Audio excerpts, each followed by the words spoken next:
નમસ્કાર. ચાલો આજે વાત કરીએ એક એવા પુસ્તકની જે કોઈ સામાન્ય પુસ્તક નથી.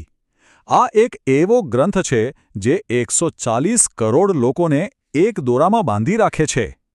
જી હા, આપણે વાત કરી રહ્યા છીએ ભારતના બંધારણની. આજે આપણે આ જબરદસ્ત દસ્તાવેજના અમુક ખાસ પાના ફેરવીશું અને સમજીશું કે એમાં શું તાકાત છુપાયેલી છે. તો ચાલો શરૂ કરીએ. પણ આગળ વધતા પહેલા એક સવાલ.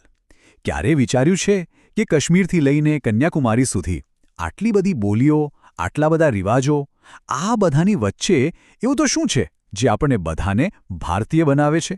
શું છે એ કડી? એનો જવાબ છે ને આ હાથથી લખાયેલા પાનાઓમાં છે. અને ના, આ કોઈ સૂકા કાયદા કાનૂનનો ઢગલો નથી. આ તો આપણા પૂર્વજોનું આપણને આપેલું એક વચન છે, એક ઉજ્જવળ ભવિષ્યનું સપનું છે. અને આજે આપણે બસ એ જ વચનો અને સપનાઓના મૂળમાં ઉતરવાના છીએ. ઓકે, તો આપણી આ સફર કેવી રીતે આગળ વધશે? જુઓ, આપણે 5 સ્ટેપમાં આખી વાત સમજીશું. પહેલાં તો દેશનો પાયો શું છે એ જાણીશું. પછી આપણા અધિકારો અને ફરજો શું છે એની વાત કરીશું.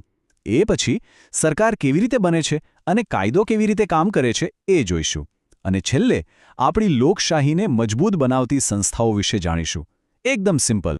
તો સૌથી પહેલો મુદ્દો. હવે જુઓ, ક્રિકેટની મેચ સમજવી હોય તો પહેલાં પિચ અને પ્લેયર્સને તો ઓળખવા પડે ને. બસ એ જ રીતે આપણું બંધારણ પણ સૌથી પહેલાં એ જ કહે છે કે ભારત એટલે કે આ મેદાન શું છે અને એના ખેલાડીઓ એટલે કે આપણે બધા નાગરિકો કોણ છીએ. બંધારણના શરૂઆતના જે અનુચ્છેદો છે એટલે કે 1 થી 11 એ બસ આ જ કામ કરે છે. એ આપણા દેશની સરહદો નક્કી કરે છે અને સ્પષ્ટ કરે છે કે ભાઈ આ દેશનો નાગરિક કોણ ગણાશે. સાવ સાદી ભાષામાં કહીએ તો આ આપણી ઇન્ડિયન હોવાની ઓળખનો પાયો છે. ચાલો, તો હવે એ તો નક્કી થઈ ગયું કે દેશ કયો અને નાગરિક કોણ. હવે આવે છે સૌથી મહત્વની વાત. આપણું બંધારણ દરેક ભારતીયને અમુક વચનો આપે છે, એવા વચનો જે કોઈ તોડી ન શકે. અને આ જ વચનો છે આપણા મૂળભૂત અધિકારો. આ બધા અધિકારોમાં સૌથી પહેલો અને સૌથી મોટો પાયો એટલે અનુચ્છેદ 14. એ શું કહે છે? એકદમ સીધી વાત. કાયદાની સામે બધા જ સરખા. કોઈ અમીર નહીં, કોઈ ગરીબ નહીં, કોઈ ઊંચું નહીં, કોઈ નીચું નહીં. પછી ભલે ધર્મ, જાતિ, લિંગ ગમે તે હોય, કાયદા માટે બધા એક સમાન. અને વાત ખાલી સમાનતાના વચન પર અટકતી નથી. બંધારણે એ સમયે સદીઓથી ચાલી આવતી એક બહુ મોટી સામાજિક બુરાઈ, અસ્પૃશ્યતા, એના પર સીધો જ ઘા કર્યો. અનુચ્છેદ 17 એ વાતની ગેરંટી આપે છે કે દરેક વ્યક્તિને સમાજમાં માન સન્માન સાથે જીવવાનો હક છે. કોઈ એને છીનવી ન શકે. હવે જે અનુચ્છેદની વાત આવે છે, અનુચ્છેદ 21, એ કદાચ આખા બંધારણના સૌથી શક્તિશાળી અધિકારોમાંથી એક છે. એ ખાલી જીવતા રહેવાનો હક નથી. ના, એ ગૌરવ સાથે, આઝાદી સાથે જીવવાનો હક છે. મતલબ કે તમારા અસ્તિત્વ પર કોઈ સવાલ ન ઉઠાવી શકે. એનું રક્ષણ આપણું બંધારણ કરે છે. સારું, અધિકારો તો મળી ગયા, પણ માની લો કે કોઈ આ અધિકારો આપણી પાસેથી છીનવાની કોશિશ કરે તો શું? એનો જવાબ છે અનુચ્છેદ 32. આ એક એવી જાદુઈ ચાવી છે જે તમને સીધા જ દેશની સૌથી મોટી કોર્ટ એટલે કે સુપ્રીમ કોર્ટના દરવાજા ખોલી આપે છે. એટલે જ તો એને અધિકારોનો રક્ષક કે બંધારણનો આત્મા પણ કહેવામાં આવે છે. પણ જુઓ, સિક્કાની હંમેશા બે બાજુ હોય. બંધારણ આપણને જોરદાર અધિકારો આપે છે, તો સાથે સાથે એ પણ યાદ કરાવે છે કે આપણી પણ દેશ પ્રત્યે અમુક ફરજો છે. અનુચ્છેદ 51A બસ આ જ ફરજોની વાત છે જે આપણે સૌએ એક સારા નાગરિક તરીકે નિભાવવાની છે. ઓકે, તો અધિકારો અને ફરજોની વાત તો સમજાઈ ગઈ, પણ આટલા મોટા દેશનો વહીવટ કોણ કરશે? દેશ ચાલશે કેવી રીતે? તો ચાલો હવે એ સમજીએ કે આપણી કેન્દ્ર સરકારની રચના કેવી છે, એ કોણ કોણ ચલાવે છે. જુઓ, દેશના સૌથી ઊંચા પદ પર છે રાષ્ટ્રપતિ. એ આપણા બંધારણીય વડા છે. એમની પાસે કોઈને માફી આપવા જેવી મોટી શક્તિઓ પણ હોય છે. અને પછી આવે છે ઉપરાષ્ટ્રપતિ. એમનું મુખ્ય કામ શું? તો કે રાજ્યસભાનું અધ્યક્ષપદ સંભાળવાનું. અને હા, જ્યારે રાષ્ટ્રપતિ હાજર ન હોય ત્યારે એમની જવાબદારી પણ એ જ નિભાવે છે.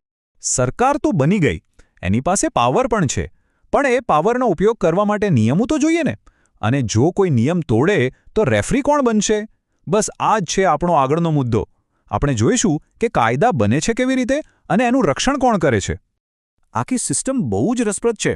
એક બાજુ આપણી સંસદ છે જે બજેટ અને બીજા ખરડાઓ પાસ કરીને દેશ માટે કાયદા બનાવે છે, અને બીજી બાજુ આપણી સુપ્રીમ કોર્ટ અને હાઈકોર્ટ છે. એમનું કામ એક વોચડોગ જેવું છે. એ ધ્યાન રાખે છે કે સંસદે બનાવેલો કોઈપણ કાયદો બંધારણની બહાર ના જાય. સરકાર અને કાયદાની વાત તો થઈ, પણ લોકશાહીનું આખું મશીન બરાબર ચાલે એ પણ કોઈના પક્ષપાત વગર એ કોણ જોશે? તો ચાલો હવે વાત કરીએ એવી જ કેટલીક સ્વતંત્ર સંસ્થાઓની જે આપણી લોકશાહીના અસલી થાંભલા છે. લોકશાહીનો ધબકારો શેનાથી ચાલે? ફ્રી અને ફેર ઇલેક્શનથી, બરાબર ને? ભારતમાં આ બહુ જ મોટી અને પવિત્ર જવાબદારી જે સંસ્થા નિભાવે છે એ છે ચૂંટણી પંચ.